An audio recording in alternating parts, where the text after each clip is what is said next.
Hello and welcome to episode 4, season 1, inaugural season of the Greatest Manchester Football Podcast. I'm Russ Johnson. I represent Stockport County, as you can probably tell from my very loud shirt that I've got on, and that'll be a running theme of today's podcast. Joining me, co-presenter Matt Dean. You all right, Matt? Yes, thanks, Russ. We've really gone for it with each other in the battle for the gaudiest shirt, haven't we? We have, yeah, we have, and you can talk around yours later. Will, welcome, Will. Well, welcome back, Will. Salford City. Yours looks pretty modern compared to ours. Yeah, touch more modern. I think in the new era of Salford, it's what you might call retro. But the one thing I noticed, we've all got collars on. Yes. Yeah. Yours is yeah. Is it almost kind of Edwardian, that collar that you wear? It's a grandad collar, I believe. Rounded off. It's got a nice little white. You can even wear it up still. It's quite multifunctional. Just when you're in that away terrace and it's burning the back of your neck, just, whip the collar up and you're happy. So we've got a fourth contributor in the green room. I'll bring him out. It's Barry, representing Wigan Athletic. It's his first time on the podcast. Let's welcome Barry. I need to sort that transition out clearly, but Barry, I saw you in the green room, quickly putting on your retro shirt. Yes, I have. Yeah, I've slipped it on. I have to put these on the readers. I can't see anything without them. I don't wear glasses, but I need, because the screen's approximately 12 inches away from my face. I can't see it. So, this is the worst Wigan Athletic kit ever, and there is a reason for that. Okay, because it looks like every other Wigan Athletic kit I've ever seen. So. Definitely not. I know, but then again, it's another coloured kit. It's another coloured kit, isn't it? So I'll tell you what we'll do. We'll got a bit of an agenda that we sorted out about 10 minutes before we started.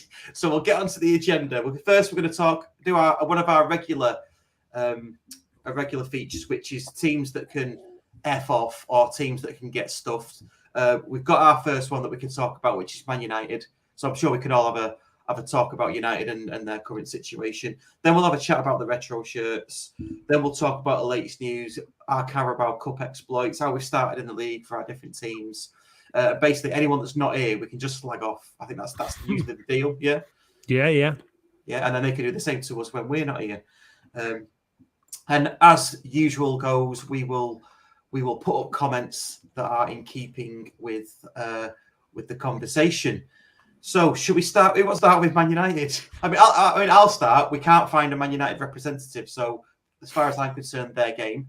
So, yeah, no right to reply, but we've offered it to them, to the global fan base of 4.8 billion or however many fans they've got worldwide. But having said all that, they're still absolutely terrible, which is great, isn't it? I mean, it's when you think about dream starts to the season for a club that isn't your own. Ideally you'd want United to struggle, bottom of the league after 2 games. Ronaldo's got a face like a slapped arse. It's good fun to watch, isn't it? It makes me wonder. Clearly the organisation is too big. It's got too big for itself, hasn't it? It's just this massive corporate machine. Imagine how many staff there are. Like, they've got all these different concerns. Like, the football is now like so far down the line in terms of like what actually has to happen within the running of the club day to day. And it's what is it, 10 years this year since they won the Premier League. And it doesn't. Yeah. I think it was 2012 last time they won it. Yeah, and it doesn't look like they're getting anywhere nearer to winning it again. And obviously, a club of that size and history, that's what it's all judged on. Getting beat 4-0 by Brentford was just hilarious, and they were absolutely awful. I didn't see the game. I saw the highlights. I saw the first half against Brighton. They were awful. It's just all gone wrong for them, hasn't it? What's quite funny about the Brentford game, having notifications on because I was in the car, and I thought it was 2:30 kickoff, and obviously they scored 31 and 33. My notification gone blare and blare, and I was like, hang on, they conceded twice in the first 5 minutes. And yeah, that was chuckling, but it just seems unfathomable. I think I'm with you. A club United size, to think that a couple of games in, bottom 0 points, and with respect to losing to Brighton and Brentford, you wouldn't put it down. It's not, regular or normal.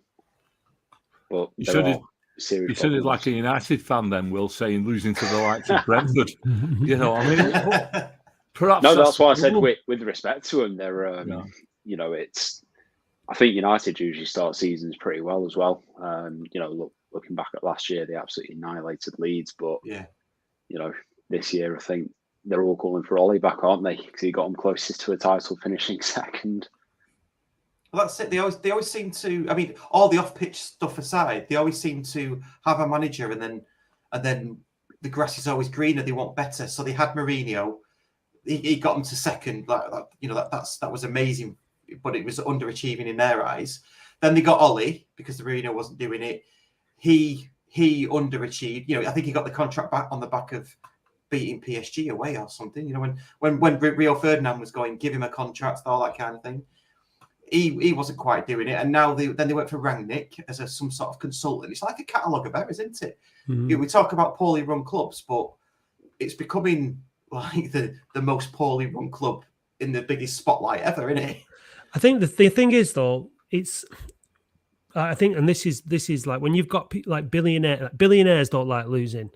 And they like winning at all costs, and they will do whatever it takes to make money, to make success of things. Right? You don't get to that position unless you've done that. And in American sport, obviously they fix the leagues and the systems so that you don't get relegated. It's losing is less of it's not the same as it is here. Like, I don't think United being second after 2 games is a sign that they're going to get relegated. But they want to all be in that top 4, don't they? They all want that Champions League place and all that kind of stuff. And they forget that losing and that football and sport works in cycles. And if you go on a cycle like United have been, a run like United we're on for 20 odd years of winning everything, it's like every action has an equal and opposite reaction. You will have to go through periods of limited success and teams like Liverpool went such a long time without winning the league anyway, that they were always kind of in that process of rebuilding until they got to the point where you've got Klopp has totally reorganized everything and got the system working right. Same with City, because they were bobbins for years, didn't they win anything, did they? And they were always rebuilding. But United have gone from, instead of that process of rebuilding, they've gone from the top. And how do you rebuild from the top? Like, I think it's a much more difficult thing to do, isn't it? And like, they've got, like I say, all these wheels are in motion, and it's just all these people are getting paid. All these people are wanting to keep their jobs in this department, that department. It must be it's going to take exceptional leadership, and I guess that's ultimately where the fans are now so annoyed and angry, because they don't have that exceptional leadership, do they? In terms of the business minds to turn this around. I mean, they've still got all the systems. Sorry, Will. Go on. I was going to say, is it not a bit of history repeating with United? I mean, they had the longevity of Busby. And then when he went, they got Wilf McGuinness, Frank O'Farrell, Tommy Docherty, and they went on that spiral of going down. They managed to get back up again, and they brought in Ron Atkinson, and he weren't doing it. And then Fergie came in, and then he had that longevity again, where he built the success. And then when he leaves, it's like the king is dead or the emperor's dead, and then it all crumbles around. And it's sometimes it's the legacy that Ferguson's left for me. I mean, you look at when they brought Moyes in to replace him. Moyes is a decent manager. If you think his football's dull or not, he's a decent manager. And they didn't give him any time to work his magic with United. And I think it's bit him on the bum a little bit with what they're doing. And like you said, these billionaire owners, and all they're interested in is that lucrative Champions League season after season after season. But there's 6 or 7 clubs after the same thing, and there's only 4 going to be happy. Maybe this season, if they do struggle, it might do them a power of good. Personally, I'd love to see them get relegated and play with Wigan Athletic in the Championship. Me too, mate. Me too. Me too. Me too. Yeah. It's a weird one, isn't it? I read like threads on the finances, and I listened to Gary Neville talking. It's not even.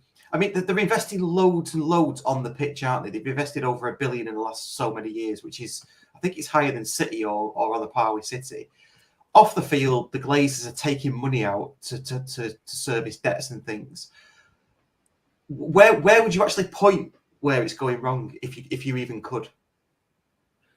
Big, it's a difficult question without sort of like being on the inside, isn't it? But I think it's a lack of patience. I think you have to. I mean, this is what's going to be interesting about City, because City are the United of this era, aren't they? They're going to dominate. You're watching the Liverpool game at the weekend. Where they couldn't get a win, you're thinking already, oh God, Liverpool City are already 4 points ahead. And they're just so good, and they've got Haaland, and they're just, they played West Ham. West Ham didn't get a kick of the ball. Like, they just absolutely just dominated. So you're looking at that and you're thinking, right, well, City are going to go on this run. They're going to win everything. They're probably going to keep investing like they are doing until they win the Champions League. And then maybe they might sort of chill out a little bit. But they must be looking across the road at United and already be thinking about how, when Pep leaves and all this kind of stuff, because that's going to be that transition. It's managing that. I think that you've got to be looking. United probably didn't look far enough down the road to really figure out what they were going to do when Fergie left. They didn't actually, like you said before, Barry, about after the Busby era. They didn't really learn enough from that period, did they? Looking at in slightly nearer in history, looking at Liverpool, like after Dalglish and their successful periods, like nobody learnt from that really either. So it's rare that you get these kind of like periods of dominance, but when it happens, it seems to be that there's a period afterwards where you have to start virtually all over again, and that's what they're having to do. And I think it's these like spending patterns that are sort of throwing them out of sync, because if you speak to any United fans, they'll probably say the last few years what have actually been the high points when they've had the next youngster come through, that next player to step up to the first team. And then you get that imbalance of, you've got a manager, you had Ole, obviously Moisey was the chosen one and everything. And they've then got these big stars being bought in for big money who the expectations are all on. They're not the players the fans are getting behind. The fans are getting behind the lads who have come through the academy, who've got the talent, who've got the ability.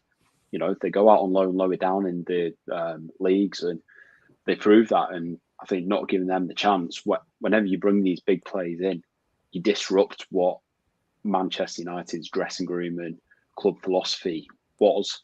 And it's now at a point where it's really quite far away from what a lot of people behind the scenes of the club are trying to achieve, because the owners think that spending the money and bringing Ronaldo back and, going out and bringing in Maguire, who there was a lot of hype about and whatnot, it throws the whole club out. And I think until they come back to around that point, they're going to keep struggling, because that's not the way that club was built. It's like they're looking at like Real Madrid, in it, and saying, well, this is what Real Madrid do, so it must work. If you Man United and Real Madrid are the two biggest football clubs in the world. Like if we emulate what Madrid do and we can afford it, it should be fine. But like when you mentioned, they want to do that, they have to go and get Ancelotti. He's the only one who can manage that.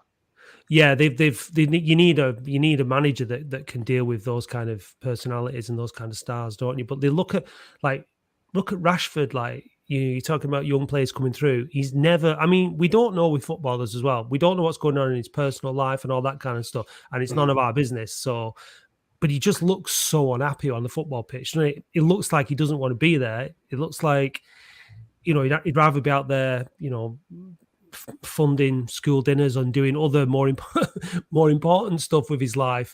He just doesn't look happy now. It's just interesting. Like, is that because of the way the club is being run, and is it a different Man United even to when he started playing as a kid there, and he's upset about that?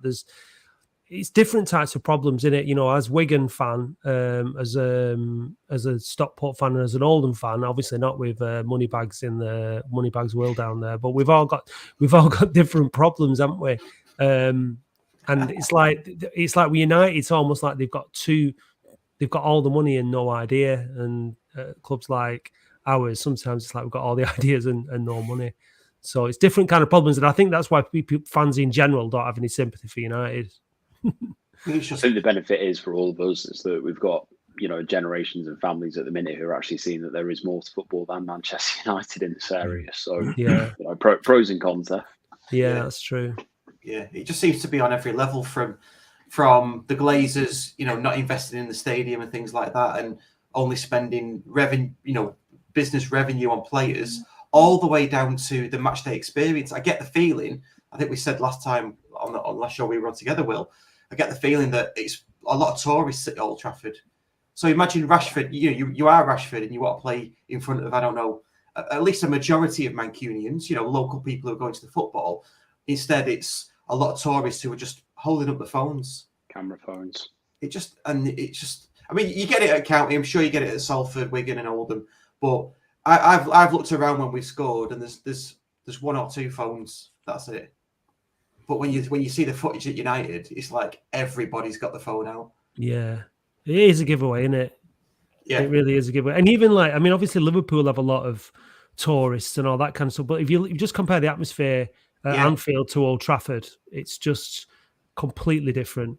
Yeah, I think Liverpool's more of a community club than United. I mean, United was a community club, especially back in the 70s. And I went a couple of times and it was cheap admission and they catered for the local people, the working class people. But it's with the Greed League now and all the trappings of the Premier League. And I think they've certainly lost that identity. And everybody takes the mickey out of them for having fans from London and Cornwall and Beijing and wherever. And I think once you're relying on them rather than your local community for the club, you're losing your heart and your soul. And us four here with these clubs, that's one thing we've all got heart and soul, and we've seen it with Oldham recently with the troubles you've had. I know everybody galvanised together, and you stopped going, and then the photographs of the fans walking to that first game was brilliant, and I loved it. But when we went into administration, the way everybody came together, rival fanzine groups and podcast groups, threw all the differences to one side and got behind and rallied, and it's brilliant to see. And it's when you think about United, what they did, they left the club and formed FC United. They walked away from it. And is that the community? Was that when they lost their hearts? I don't know. I'd say it's a shambles, Manchester United at the moment, an absolute shambles.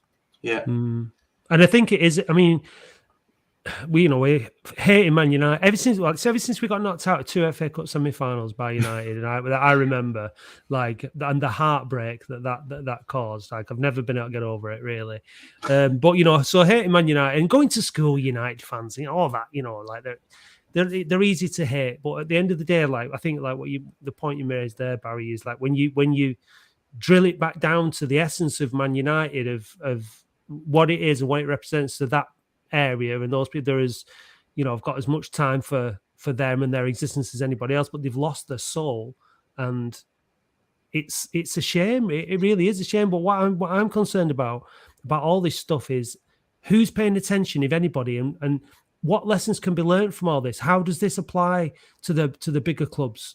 How is anything going to be done about it, or is it just going to continue? It's probably going to continue, isn't it? And we should be learning. Football doesn't learn very easily, does it? It doesn't learn very quickly. I think we have to take some responsibility for that as fans. What happens if Stockport, for example, keep going on this ride? I mean, obviously, you're not looking like you're going to carry that on this season, Russ, but start your bad minutes, so bring it down to earth a little bit. But do you know what I mean? It's like with City, innit? A lot of City fans that you talk to now. I was talking to one last week at Latics. He was there for the big first home game against Dorking, the big game against Dorking, but you know what I mean? The first takeover game against Dorking. And I was having a pint with him at half time, and, he lives in Oldham, and so he went to the match and he said, "Look, I've just fallen out of love with City. It's changed so much since I used to go to Main Road." And I think when you take clubs out of their homes as well, I think that's really important, isn't it? Like your home stadium, but it just doesn't. Football just doesn't seem to really learn. No, and just going on to that, obviously you're still at Boundary Park. Will, you're still at Broad something. Moorlade. Where? Moorlade. Where are they getting Broad from? I don't know. Broadhurst FC. Oh, right. Okay. Sorry about that. Need to do my research. But Barry, you will remember Springfield Park, I'm guessing. What was it like moving? What was it like moving to the DW? It was like moving to Wembley, if I'm being honest with you. Because I don't know if you've been to Springfield Park and what it was like. We had like a quarter of a stand, which was on the halfway line at the far side. You used to go into the toilets for a wee. You had to roll your pants up as you walked in. It was, there's a drain pipe on the floor. Facilities were shocking. It was a big ball. It could have been a magnificent stadium, but it was surrounded by terraced houses, so it was never going to happen. And when we moved to the DW Stadium, I remember. Well, I was a firefighter by trade, and when they were building it, I kept going on the inspections, and I loved it. And I was picking my spot where I was going to sit and all that, so that was brilliant. But the first game, I remember walking up the steps, and they had the concourse, and obviously Wigan Athletic never had a concourse. We never had a course, never mind a concourse. And I walked onto it, and I thought, I've been to Wembley 3 times with us, in back in the 80s, and you're thinking, wow, this is like being at Wembley. This is magnificent, and it was. But we left something behind when we did move, and people now talk about it. And the young uns, we've been there since 2000. And it's like 22 years. So you get lads up until like 30 years of age, and they don't remember Springfield Park, and they get sick of the older guys talking about it. I really do think.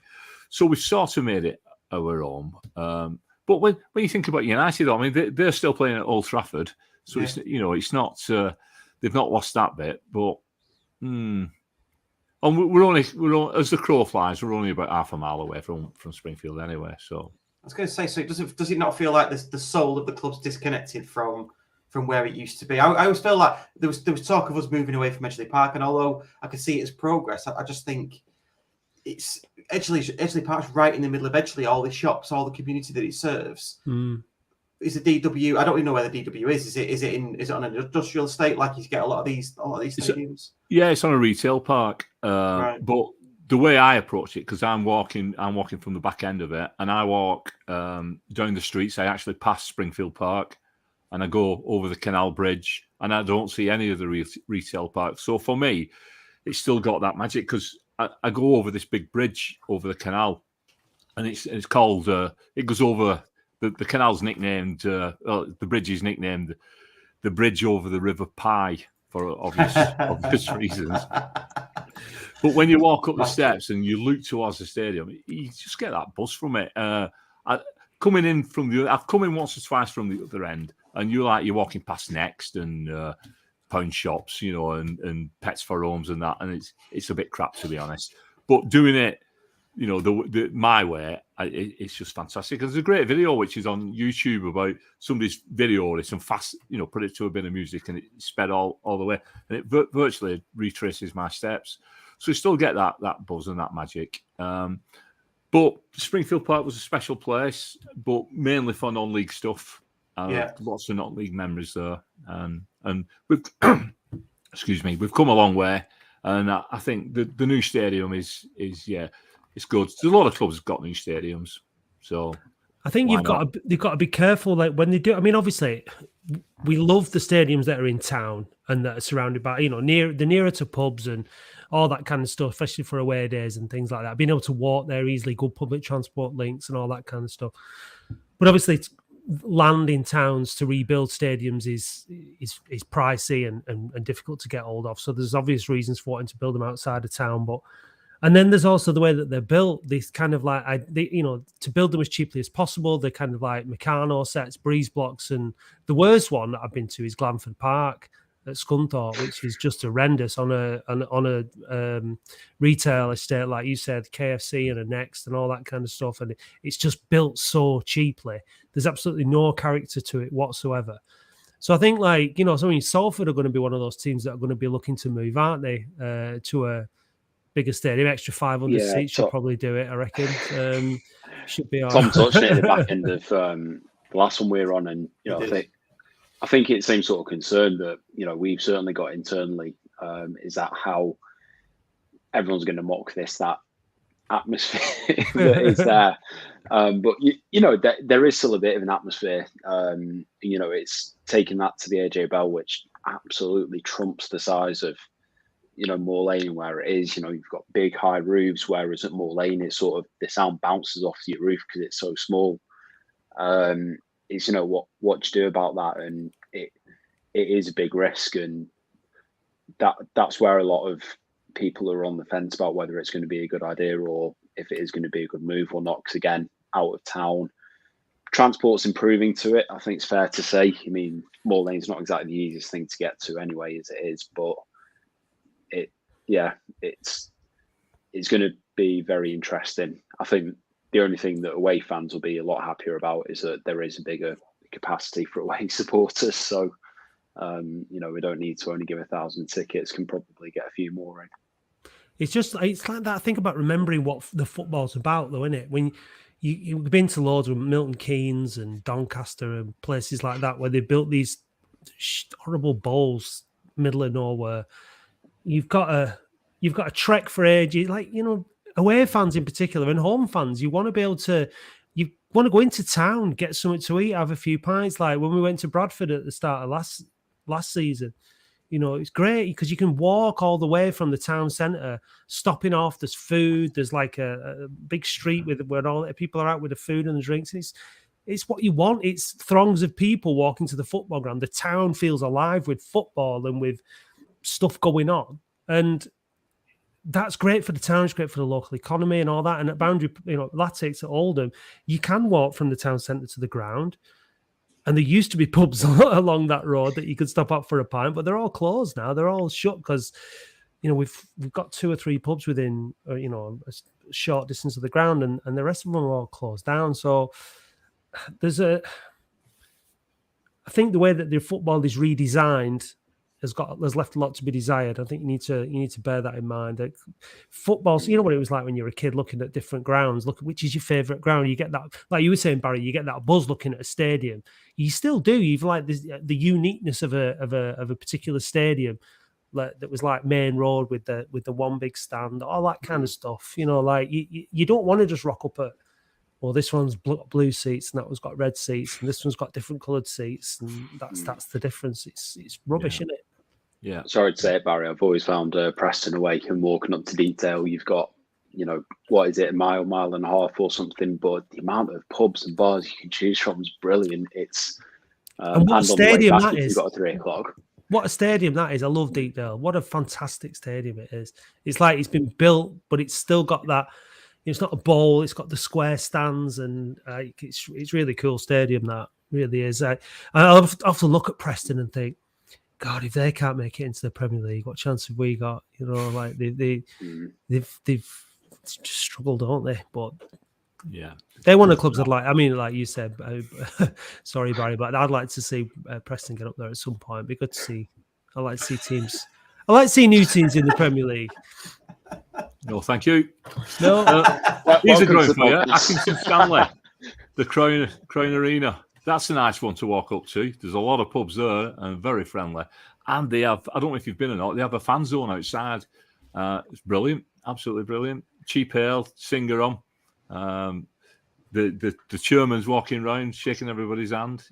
That was quite a day out that way this season. But it's like a pub though, isn't it? Like, you know, you can have the worst. You go to a pub because it's well run, isn't it? You're like the landlord's good.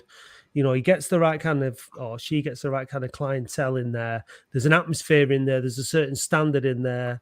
And that's why you keep going back. And it's the same with football clubs. Like it's like you said, the owner of Accrington Stanley, well renowned for being a good owner, welcoming owner. People, the football ground is created in their image then.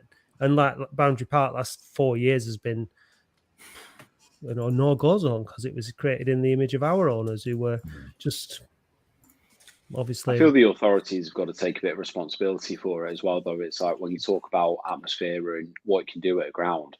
So you could also say that was bad planning on our part, but the way that our ground was constructed, we've got this great big space behind the homestand terrace, which was designated as a fan zone. You know, loads of different local outlets on there, food, drink. And then we get promoted from the National League and it's like, right, you've got to cut every stand off and segregate it all. And that's home fans included, because health and safety, you need to know how many people are standing on a terrace.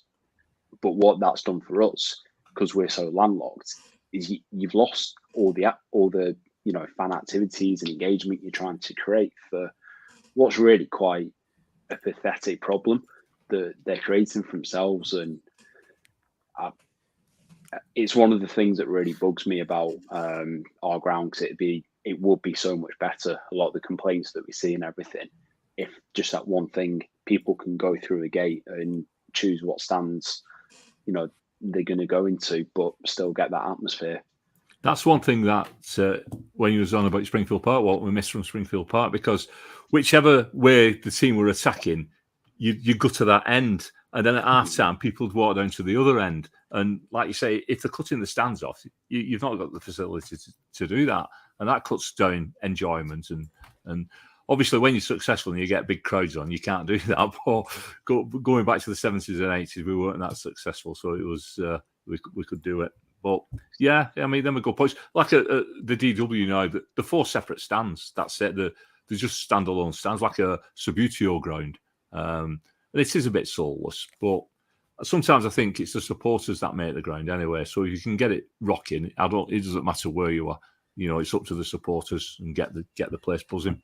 Yeah, as long as and making sure that you can get beer easily at half time, that helps, doesn't it? There's nothing worse than you get people are tanked up, especially when you're going away, and then you can't get people beers, and they start to lag, don't they? In second half, that half-time pint just gets you going again, gets you rocking. But you've got to keep everybody happy. Like the game at Boundary Park on the first home game of the season, 8,500 there, and it just showed up how insufficient that stadium is to cater for that many people. It really can't handle it. And even the stand that was built at the Rochdale Road end, like when we were in the first division, they didn't build it with enough provisions then even. So, there's a lot of time and gone by where it's not been good enough. And obviously they're going to have to spend a lot of money. But I think someone said, I was talking to someone, they said about when that stand was built, that drinking beer at games and stuff wasn't as much of a thing back in the day. And I was like, well, I was only a kid, so I can't really relate to that. Is it something that's got more popular over the years, like having beers in the ground? At Springfield Park, the only place you could get a beer was in the supporters club. So half time it was a pie and a Bovril, and that were it. You couldn't get ale on the ground at all. Yeah, weird one that. I know. With our newfound money and wealth, we're starting to make provisions for increased crowds now. So there's talk of a fan park outside the Cheadle end, completely gutting the car park, no cars allowed on there. New fan park to cater for the increased crowds, because we're expecting 80-90% capacity as things move forward. Results providing, obviously, because that plays a major part in it. So we're starting to make waves. But to be honest, you know what? National League North, Guiseley at home, I used to love it. Sat there with not many people around me, I could get a beer at half time quite easily. Now we're starting to get big crowds, and I have to either not go and get a beer because it takes too long, or I have to get there early, or I have to queue up, and they've not pre-poured pints and all the simple things that you would expect from you go to festivals and stuff. They've got all that down. Yeah, I think there's a bit of catching up to do in these grounds. I'm sure at City United it's all pretty well oiled, but is it not? Not really. Not really. Old Trafford on match day. I mean, I'm only saying this having actually only been to a Youth Cup game and an England international there. Old Trafford is insufficient. It's slow, takes forever. We went to the Youth Cup game at the back end of last year that was United against Forest. Went down at half time, started queuing for a beer. Was 10 minutes into the second half where we managed to get served. And we actually ended up just watching up until about 80 minutes in the bar. Wow. We just thought there's no point going back out because you're not allowed to take them back out anyway. So, 35 minutes. If I pay full price for a match ticket, I'd have been fuming. I probably wouldn't have bothered. Yeah. But, seeing as it was a Youth Cup game and I think it was £1 or £5 or something, I think you can settle for standing in the bar and having a pint.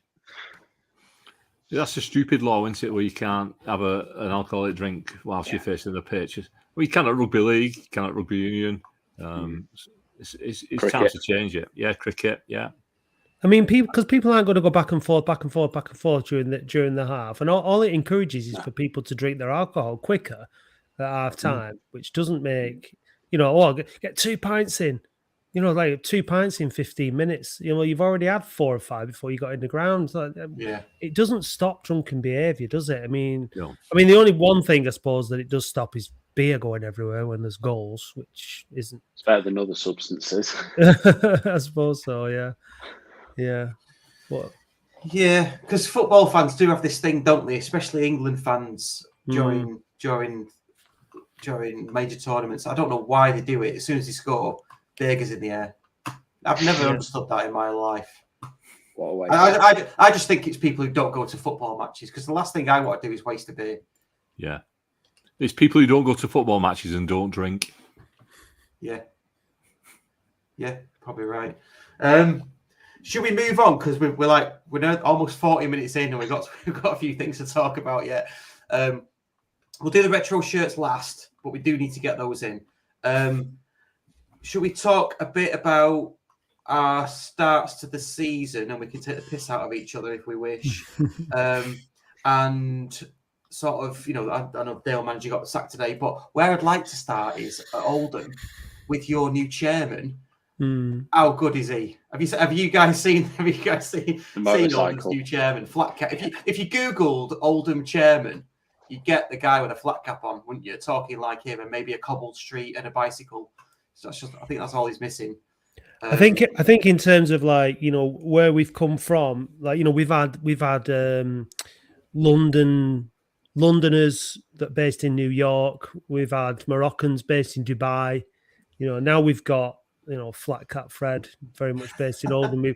We've gone back to our Lancashire roots, we really, really have. And I think Frank's one of those characters that he's very. I mean, I've met him a couple of times, and he's just the same wherever you're talking to him in the pub, like we were a week or two ago, or whether he's stood in front of a TV camera. You get what you get with him, and he's a character. But I think what's important and what's reassuring is that we've got a very balanced and steady board of people working with him. He's kind of a bit of a front man in a way, in terms of getting attention and doing things, getting things done, bringing a certain sort of levity and a bit of light relief that we've desperately lacked.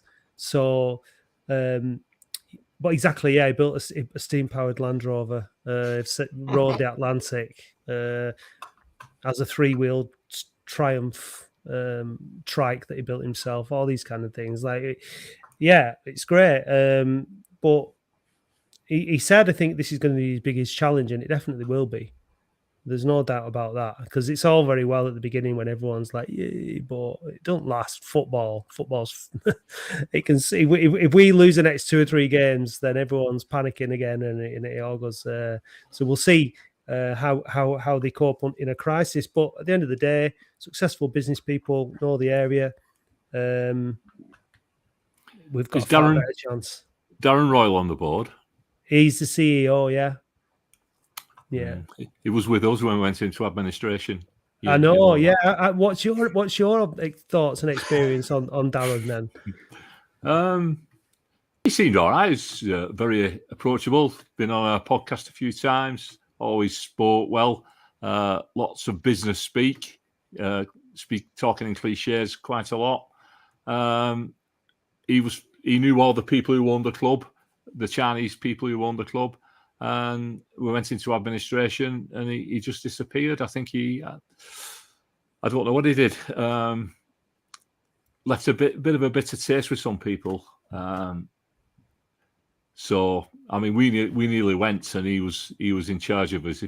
He was the chairman, and we nearly went. So well, he'll be on our podcast, Barry, and you can rest assured now. I don't know if you've ever listened to our podcast, but Andy will ask him all about Wigan, and what happened at Wigan. So Yes. so I can assure you, because he'll want to know.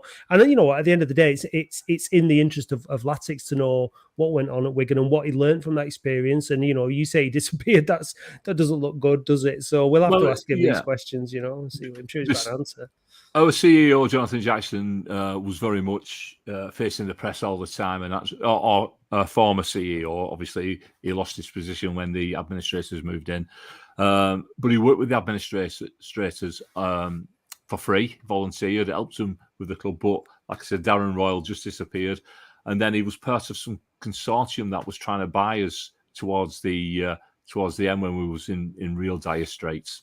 But luckily, we got these guys from Bahrain came in, and they've been brilliant, to be honest. But I don't know, he's left a little bit of a sour taste for some people. I found him all right. I'm not too sure about him though, to be honest. I don't know if it was just all front.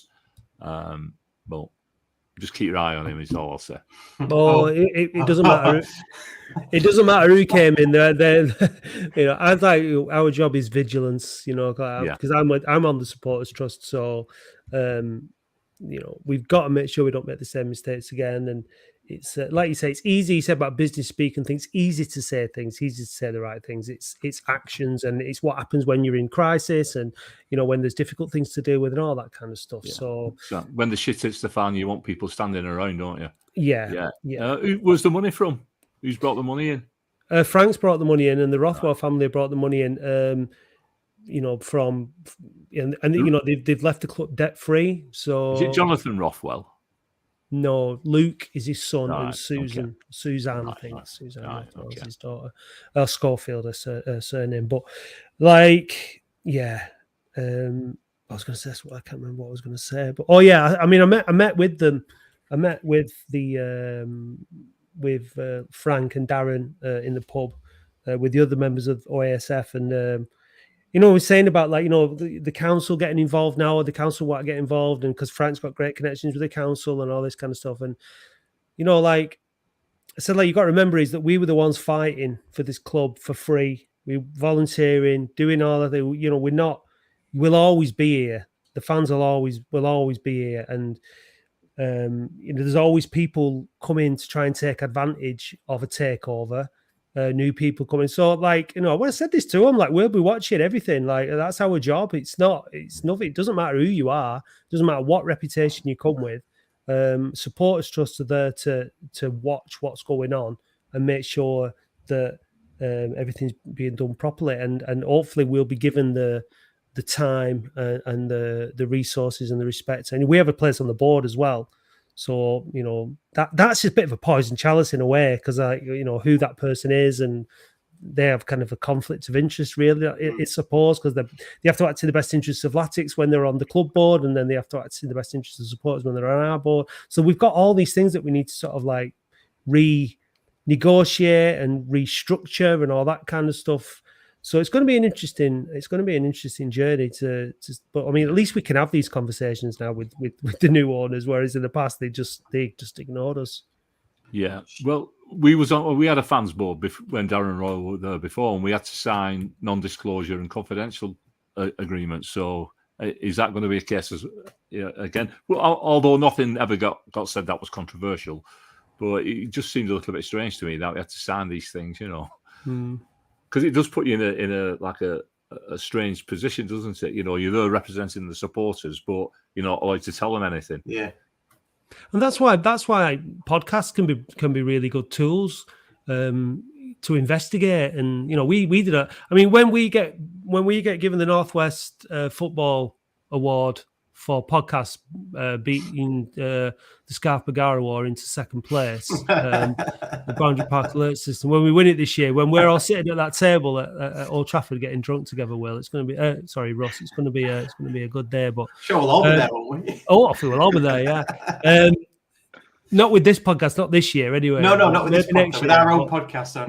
With our own podcast. But you know, we were able to dig in and really like uproot a lot of the issues and look for the solutions and investigate in a way that nobody else was doing. And I just think this is brilliant. I think it's brilliant what fans can do now. And we can just be really organised, we can communicate, and we can have an effect, can't we? And then the thing is that when you're in that position, that in-between position, and then when people come in with the money, you kind of lose the control again, or you lose the momentum that you had because they've come in with the money, they've got they hold all the cards and all the power, and they can choose what they do or don't give you, what concessions they do or don't make. So, but Russ, you guys ran your club for a bit, didn't you? The Trust did. Made a bit of a hash of it in the end. And then obviously they moved on and then another consortium came in. But yeah, it was handed to us. But there are clubs out there that are run quite well with Trust. I think Exeter City are one, aren't they? Yeah. There's probably a couple of other examples. Shrewsbury. Yeah. So I think, it can be done. It just didn't work for us. I think we had the right... I don't think we had the right people. We had the right sort of endeavour and mentality. It just didn't work in the end. But just going back to something you pick up on what you said before, Matt, your job is to be vigilant, and you're almost like a dog in the corner, aren't you? Not trusting anybody. That's how we were for a long, long time. And the due diligence period for our new owner, Mark Stott, who's a Stockport bloke, was 2 years. So our chairman, who was our CEO, whatever you want to call him, that sort of leader at the club, was just rebuffing loads of people coming to the club to say we want to take over, and he was just going no, putting him through his own like rigorous process. And Mark Stott, even with all his money, he was saying no, you've got to come and you've got to go through this like 2 year. Well, it ended up being a 2 year process. So. And we own 3% of the club at the minute in B shares, but we want to. I mean, because obviously, in the period where we didn't know what was going on, we said, right, well, we're just going to try and raise money and get ourselves organised to try and increase our stake in the club, potentially buy the stadium, switch to a community benefit society, try and apply for funding, a bit like with what's happened at Bury, where Gig Lane's been purchased and stuff like that. And that's our aim. We still want to do that. We don't. In the end, we ended up sitting there in the dark, not knowing that this takeover was going on, not knowing what was happening, not being involved. And we don't want that again in future. Because at the end of the day, like you said before, Barry, it's the fans that will end up picking up the pieces when the club goes into admin, when it's in liquidation, like what's happened with Bury. Like it's the fans will stick with it. The owners will come and go. And with all due respect to the Rothwells, it's the same for them. That they'll come and go, and the legacy that they leave, will be determined by what happens between now and then. But fans, I think it's all very well to say we're fan supporters. If you want to say this is our club, you do have to roll your sleeves up and do something.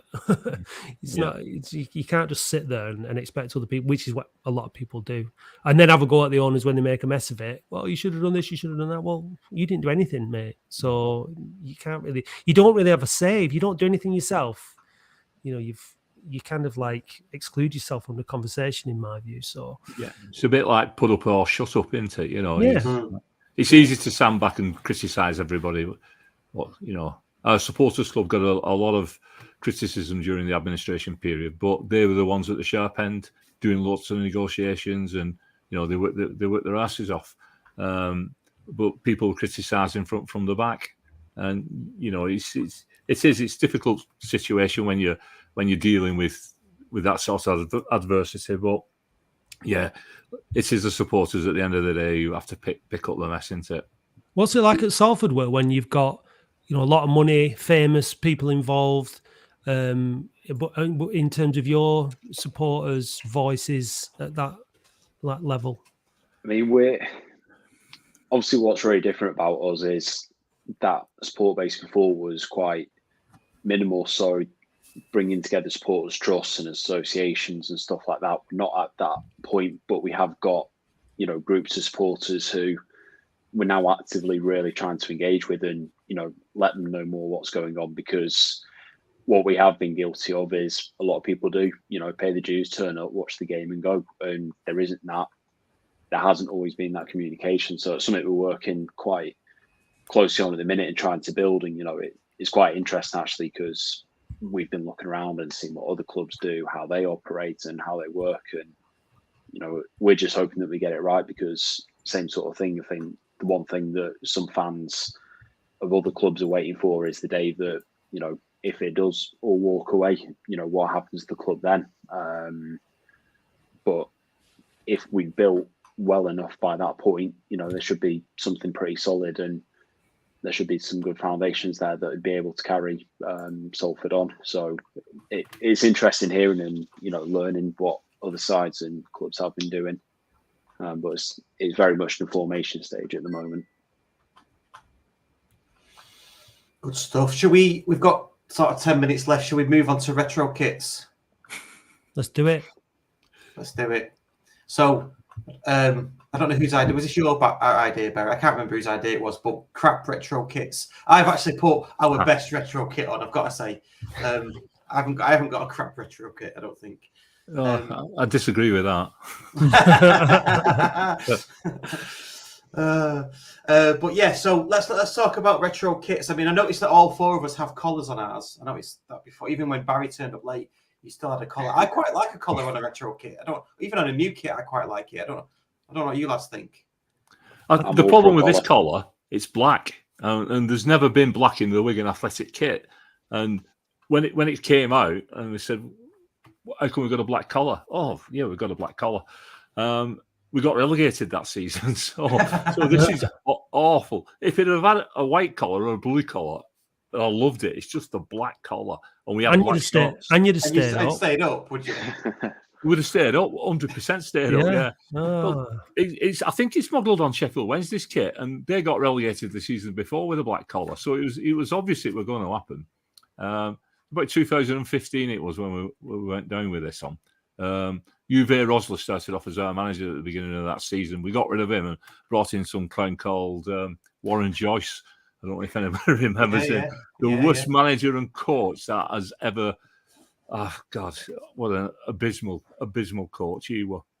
Still, he would have done better with a white collar, though. It's mad, all these small things in football, isn't it? Well, yeah, if we'd have had a different coloured collar, I'd have preferred a blue one. Rosler wouldn't have got sacked and we'd have stayed up. We'd probably made the playoffs. No, we had an interchangeable one this season. It's the interchangeable. Well, sort of. So, no, so when this was, it was basically like 3 identical shirts, but 2 of them had white collars, this one and the other one. And then the third shirt was basically a reverse, so it had a red collar. So, and we got promoted that year, so there's definitely something in the white collars. What about you, Matt? It doesn't matter what colour our collars are, we're always shit. 30 years of shit collars. we've had green ones and red ones and all kinds of different colours. It's never made the blind bit of difference. So, no, it's definitely not kits. It's like it was United's kit, wasn't it? The grey one when they got beat, was it 6-0 at Southampton? 6-3 was it? Yeah, and Fergie blamed the grey kit. Okay, mate. Similar issues with them looking like a load of stewards at Brentford at the weekend, but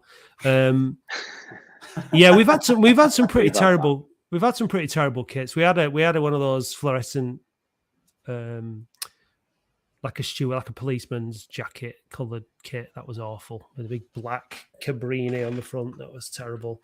This one, I mean, it's garish and it's kind of horrible, but I actually love it. Like, it is. I think it's one of those things. As an Oldham fan, you think it's iconic. Everybody else just thinks, "God, what are you wearing, mate? That's awful." I mean, it looks a bit like. I guess it was the keeper's kit. Well, I thought it was a Celtic kit when I thought. We've had a few green kits over the years. And we've got one now actually, as our away kit. But yeah, so I mean, at the risk of sounding old. And I'm going grey, so I suppose it's fair enough. But kits used to be better, didn't they? And they used to fit better. They used to fit football fans better, don't they? Like nowadays, they're made for footballers, aren't they? And it's like, whoa, we're not footballers. Like we're skin tight. It's not good. Like and the extra large shirts now aren't extra large. If you put on one of your, I think this is a large and it still fits. So the sizing's all different, but. The old material, though, it's awful, isn't it? It's sweating it so bad, don't you? Yeah. So it swings and roundabouts, isn't it? Better designs back in the day, but worse material. Better fits back in the day, but But I thought they had. It's still updating it every year. Sorry, Will. I thought they had options now where you had a performance kit, which was for the players, and then is there not like an option for fans that's a bit more loose? Stadium. Pie-formance. One's for fans. Yeah. Yeah, but it still looks like it's been sprayed on, doesn't it? When you try one on, like you say, if you try an extra large on, you just absolutely no chance. No, you know, it's when you go in and you say, "Have you got a shirt for my size, please?" And they say, "Yeah, the triple XLs are over there." I'm pretty sure Will's not a triple XL. Looking at Will. I think this is a medium. Jesus. But we've just come off the back of Kappa, and not only is it renownedly tight fit, everything's short. So it's like, because it's based on like European body size, you know, the tops, they're really short. So I had to go XL in Kappa just so it was long enough to actually cover me. Cover you. And it's like, you know, the tracky pants and everything the same. It's like that it was a nightmare fit. It wasn't even English, let alone, you know, different sizes. It wasn't English, it was a European fit, and I'm like, this doesn't work. So yeah, at least we have the kit though. We're a bit like you, Russ. We're still waiting for a lot of our kit to come in from I was just about to say manufacturers. Yeah, we've gone with Puma. We had Puma for 2 years now, maybe a year. No, 2 years. This year we've had bespoke kits made by Puma, which is the first time we've ever had bespoke kits in our history. They all sold out within a couple of days, and there's been a mix-up at Puma. They can't get any more home kits to us until the end of November, which is just it's just unbelievable. I mean, it's a nice problem to have. I get it. You know, we've sold out the kits, but where do y'all stand on a new kit every season? Because I think it's ridiculous. I think changing both strips every season is ridiculous. I think it should be like it used to be: a home kit one year, away kit the next year. Because I think the quality of design is going down because they're all running out of ideas. I think like it's ridiculous. It's a rip-off for supporters. We did some research into this, and I think it was one of the Dundee clubs last year or the year before. The fans kicked off. You know, when they announced they were going to do that alternate home and away by a couple of years, their fans all booted off like, "No, we want a new kit every year." And I was thinking, really? Who? I wouldn't. You know, I'd be all for alternating it. Yeah. We have 3 kits, home, away, and a third. Yeah, we all have that. You know, you're not progressive there in Wigan, mate. We all have that. I thought we were cutting heads. No. Oh. We've got pies as well, you know. No, you've not. You think you have? We don't have a river of pies, though. No. Or a bridge over the river pie. Bridge over the river pie.